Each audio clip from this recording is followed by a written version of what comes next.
Defenders of Islam insist it is a peaceful religion. Others disagree and point to the primitive treatment in Muslim countries of women and other minorities. So let's discuss this now. We're joined now by Reza Aslan, a scholar of religions, professor at the University of California, Riverside, and the author of Zealot, The Life and Times of Jesus of Nazareth. Let's talk about this because it's a very interesting conversation every time we have it. Before we get into this discussion, I want to play for you this clip from Bill Maher's show just this Friday night. Here it is.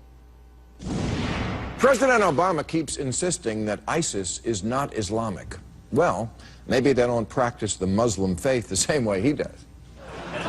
But if vast numbers of Muslims across the world believe, and they do, that humans deserve to die for merely holding a different idea, or drawing a cartoon, or writing a book, or eloping with the wrong person, not only does the Muslim world have something in common with ISIS, it has too much in common with ISIS.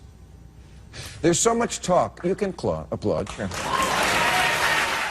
He went on for a good 5 or 6 minutes about that, talking about how women are circumcision for women, not respecting the rights of women, not respecting the rights of gay people. And what's your reaction? And then we'll talk. Well, you know, frankly, when it comes to the topic of religion, he's not very sophisticated in the way that he thinks. I mean, the argument about the female genital mutilation being an Islamic problem is a perfect example of that. It's not an Islamic problem, it's an African problem. Well, wait, because he says it's a, hold on a second, Reza, because he says it's a Muslim country problem. He says that in Somalia... Yeah, but that's... Yeah, and that's actually empirically, factually incorrect. It's a Central African problem. Eritrea has almost 90% female genital mutilation. It's a Christian country. Ethiopia has 75% female genital mutilation. It's a Christian country.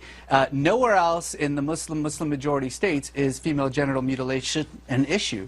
Do you know that Muslims have elected 7 women as their heads of states in those Muslim majority countries?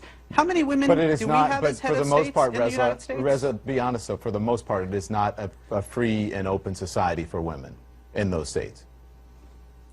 Well, it's not in Iran, it's not in Saudi Arabia, it certainly is in Indonesia and Malaysia, it certainly is in Bangladesh, it certainly is in Turkey. I mean, again, this is the problem, is that you're talking about a religion of 1.5 billion people, and certainly becomes very easy to just simply paint them all with a single brush by saying, well, in Saudi Arabia they can't drive, and so therefore that's somehow representative of Islam. It's representative of Saudi Arabia. But wait, we're not talking about women in the Muslim world.